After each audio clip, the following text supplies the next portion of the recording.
So the name of our program today is the Comfort Dog Ministry.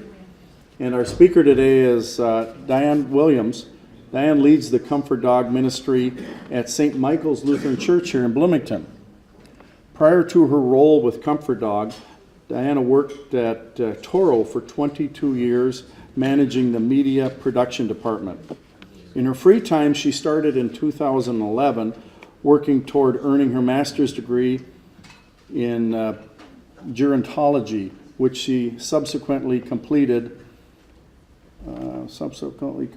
shortly after retiring from Toro in 2013. For those in the audience like me that weren't exactly sure what that type of degree represented, I looked it up in Wikipedia, of course. The study of social, cultural, philosophical, cognitive, and biological aspects of aging.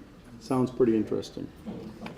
In addition to her current Comfort Dog role in the ministry, she takes care of 2 grandchildren part-time, works with her husband on the weekends, helping restore a 12-acre site out by St. Peter that she would ultimately like to utilize to provide some type of retreat for others to use in the midst of life's stresses. With all of that, she's a busy individual. Please join me in welcoming Dianne Williams.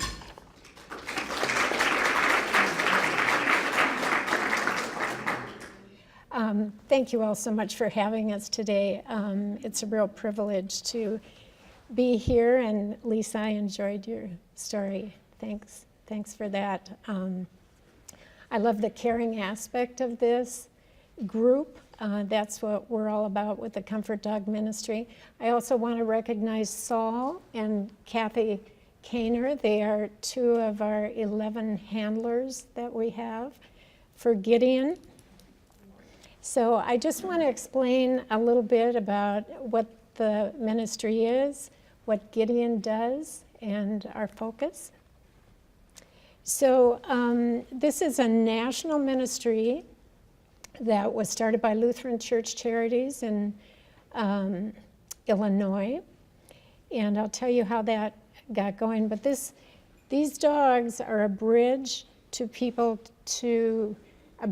to allow us as handlers and our ministry helpers to give the mercy and compassion that people need. It's not about the dog, but it's about him opening doors for us to then extend that mercy and compassion to others.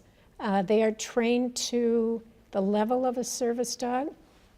Gideon has had 1.5 years of training, 2,000 hours.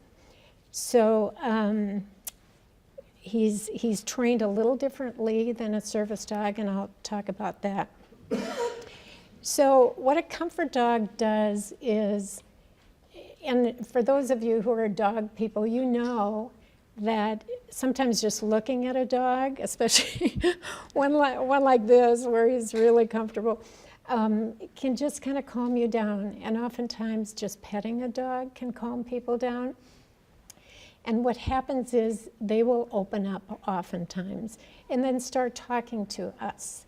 And you know, sometimes it just helps them realize tomorrow might be a better day for them as they deal with life stress. It's not just disaster situations, although these dogs do respond in that way as well. But I like to think of the ministry as just everyday life. You know, it's not mountaintop experiences all the time, but just in the course of everyday life, people deal with stress. Also, the dogs don't judge people. Sometimes people don't even talk to us. They just want to hug on, love on the dog, and that's okay too. So in 2005, Lutheran Church Charities, which also responds to disaster events with chainsaw teams and things like that, they responded to Hurricane Katrina. And something kind of amazing was noticed, and that is that there were many people that would risk their lives rather than leave their pets. And so they realized there is a healing bond with these dogs, and other animals too, but I'm just talking about dogs right now. So in 2008, Lutheran Church Charities procured 4 dogs of their own. And that same year, Northern Illinois University had a shooting. And they had heard about these dogs, and they invited the dogs to come there. And these 4 dogs had such an effect on the students that they were invited back again.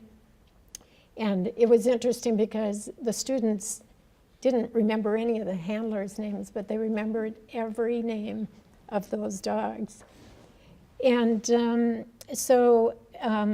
since then, the dog ministry has expanded. It's usually churches that own these dogs, but there are some universities, and then LCC has dogs of their own. Presently, there are about 130 dogs in 26 states. Right now, Gideon is the only comfort dog in Minnesota, so we think he's pretty special. The dogs are screened at 5 weeks for temperament, and they begin training at 8 weeks.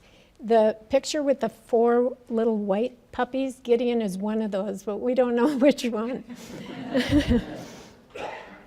But the dogs go through, like I say, 2,000 hours of training, and they are trained to interact with people. And this is what makes them different from a service or therapy dog. That's usually one individual. These dogs are trained to react and interact with a lot of different people. So that's part of their training, is to accept affection from lots of different people. And so people can kiss them, but they can't kiss back.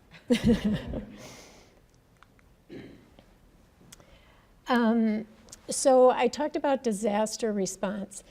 If there is a disaster, like Sandy Hook or the Boston bombing or something like that, there will be a request out to all the teams that have comfort dogs to see if they can respond.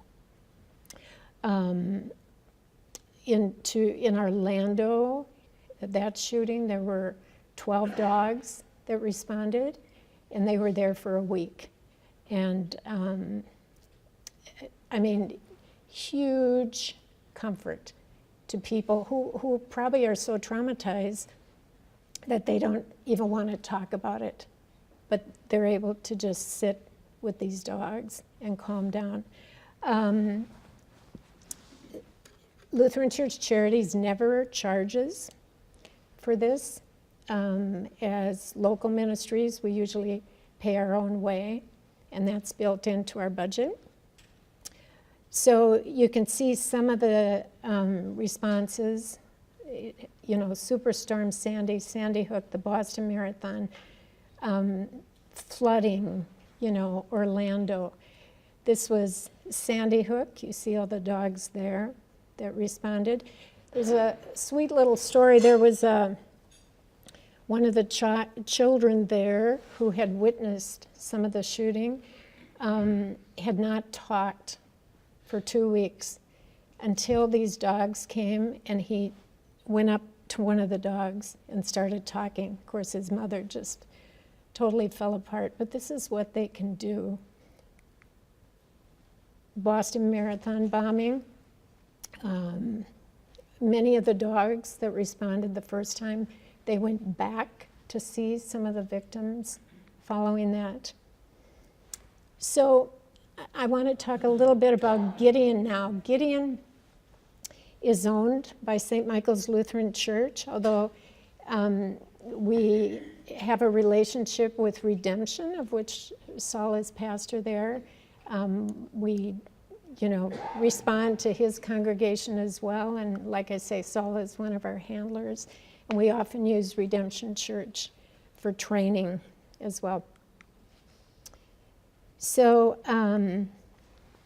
Gideon, most of the names of these dogs are after people in the Bible. And Gideon's story is in Judges. I won't elaborate on it, but basically the Lord wanted Gideon to fight the Midianites, and he said, I can't, I'm not strong enough. And then the angel said, the Lord will be with you, mighty warrior. So we kind of think of him as a mighty warrior. So social media has been very important with Gideon. He has his own Facebook page. You'll all get his business card, which has his Facebook page on the back. Right now he has actually closer to 1,600 followers. And he also has an email where we've had several individuals email him directly. And we always respond in his voice. So I just wanted to share with you one of the Facebook postings we had. I've been a hospice volunteer for about 15 years, and I took him to the hospice, and this young woman asked if I would bring him into her dad's room. He was not responding anymore. He was not moving anymore. And I took him in and I brought him up alongside the bed, and she placed his hand on Gideon's head, and he started moving his hand like this, and she started crying. And so we kind of condensed that story and posted that on Facebook. This is what happened.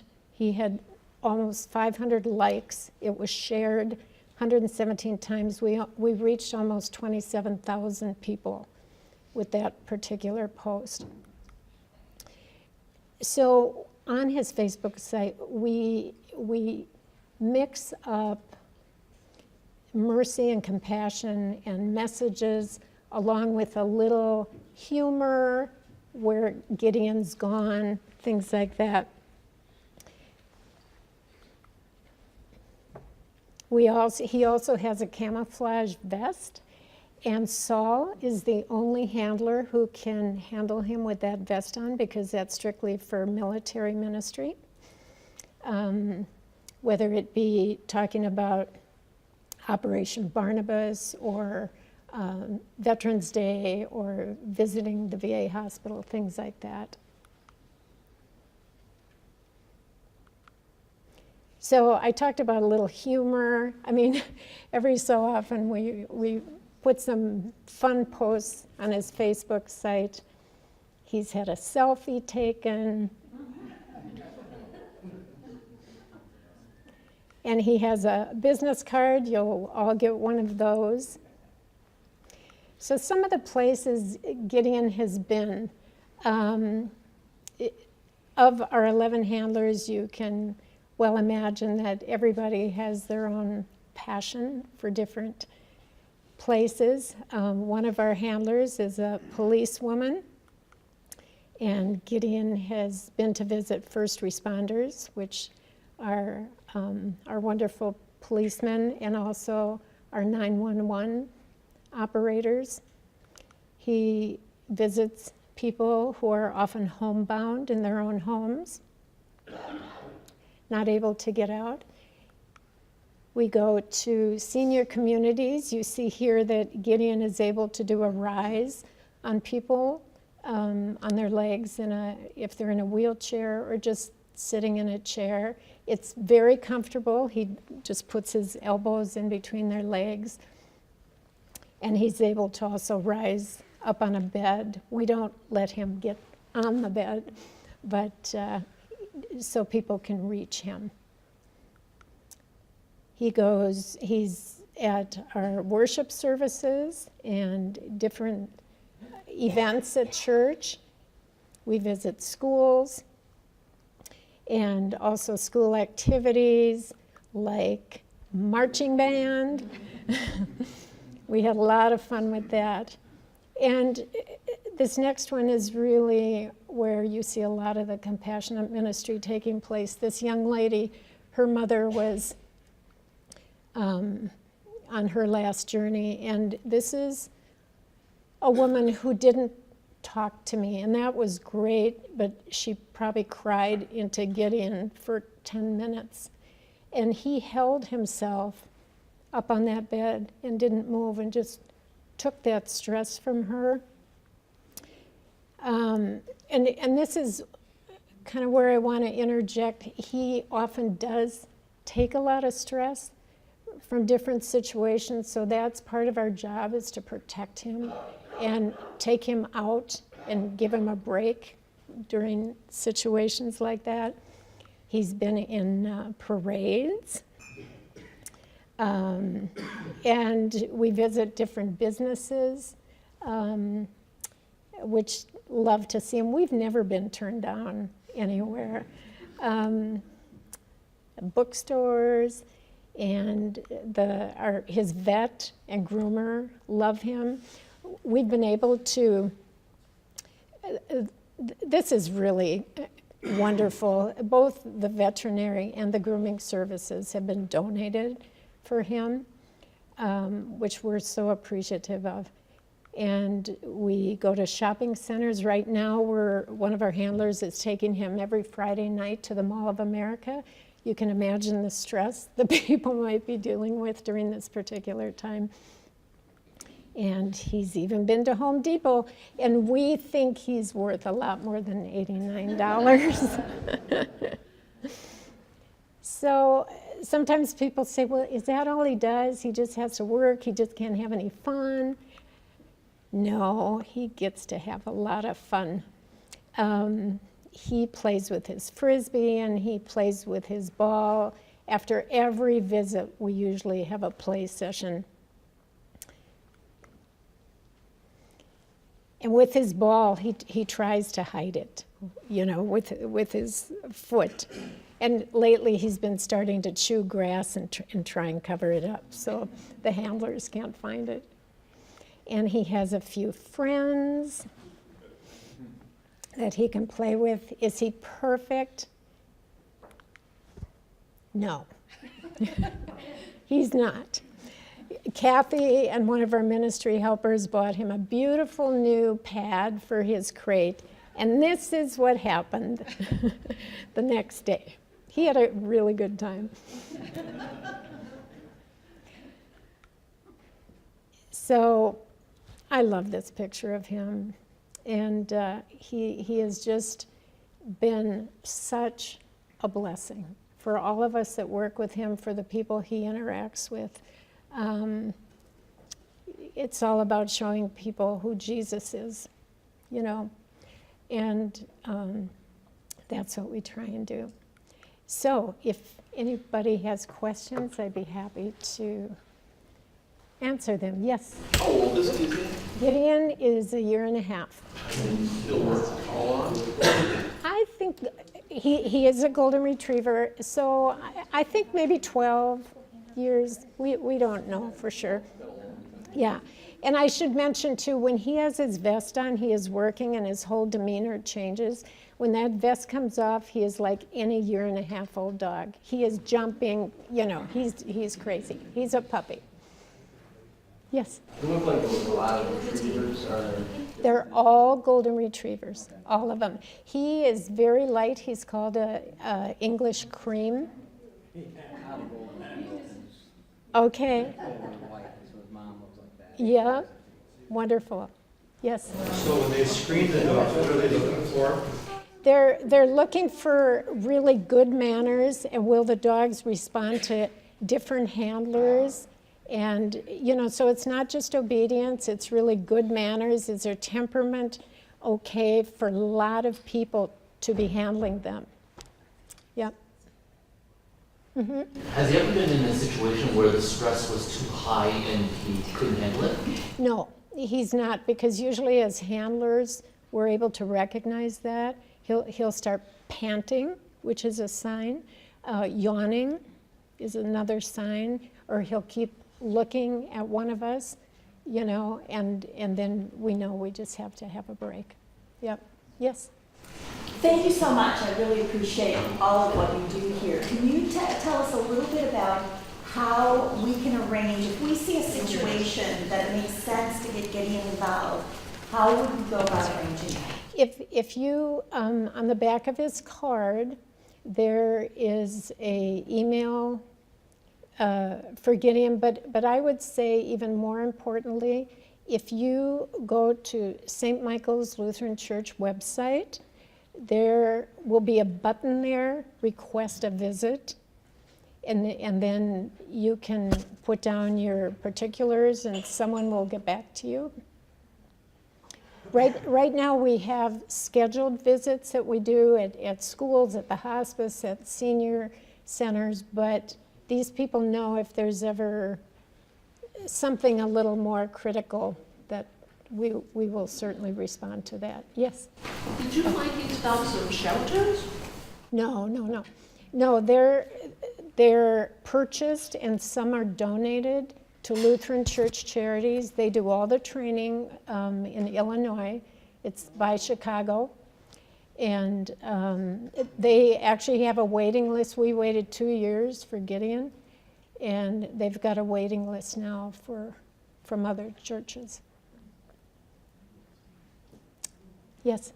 Do you have regularly scheduled visits to nursing homes, or how do you do that? We do. For instance, Wednesday mornings, we always go to Gideon Pond, the home over here on Penn Avenue. Kathy goes to Summit Place on Thursdays, I believe. So yes, we do have regular visits. And the residents, and that's really quite wonderful because the residents now are getting to know him and you know, request visits to their rooms and things like that. Is there anyone that would like him to demonstrate a lap command and get a hug from him?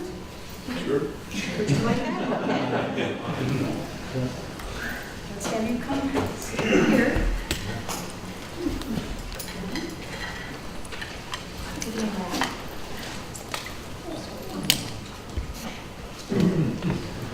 It's a lot easier to hug him when he's in your lap, isn't it? So We lost the dog.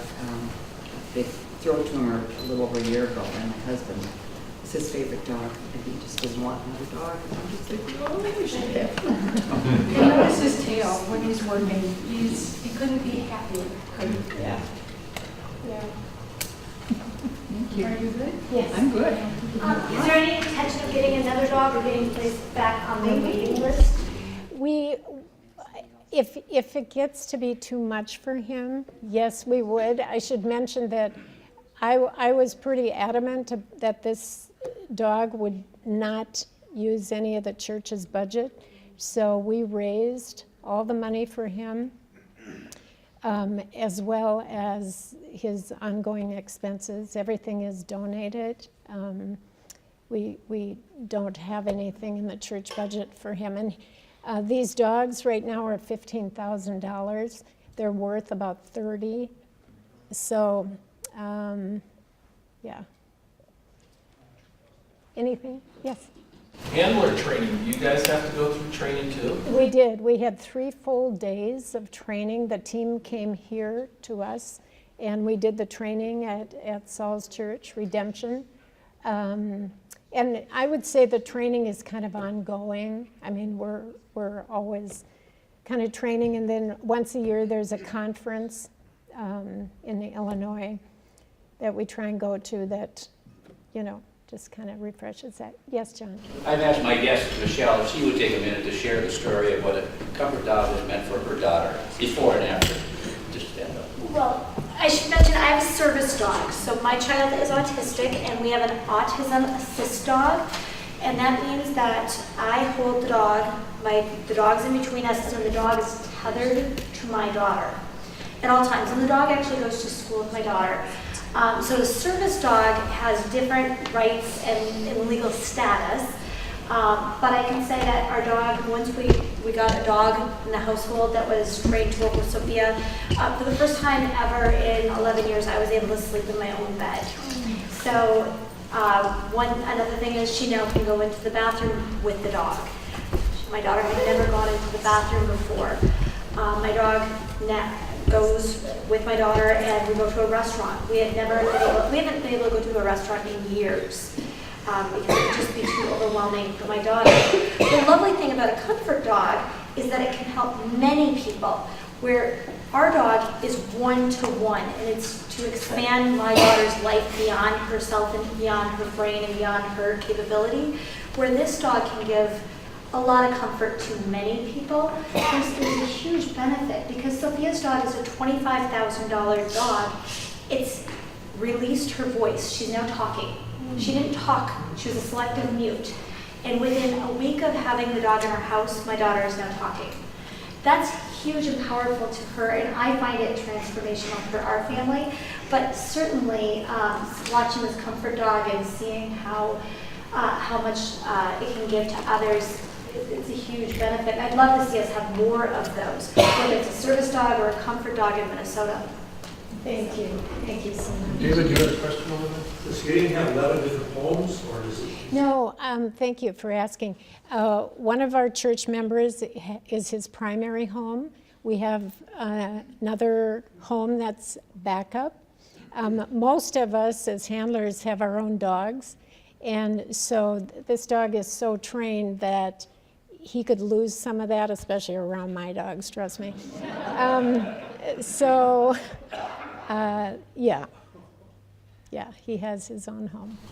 Any other questions? Dan, are you available to stay a little bit longer? Sure. Thank you so much. Just a little token of our appreciation for Gideon coming today. Thank you so much. Appreciate it.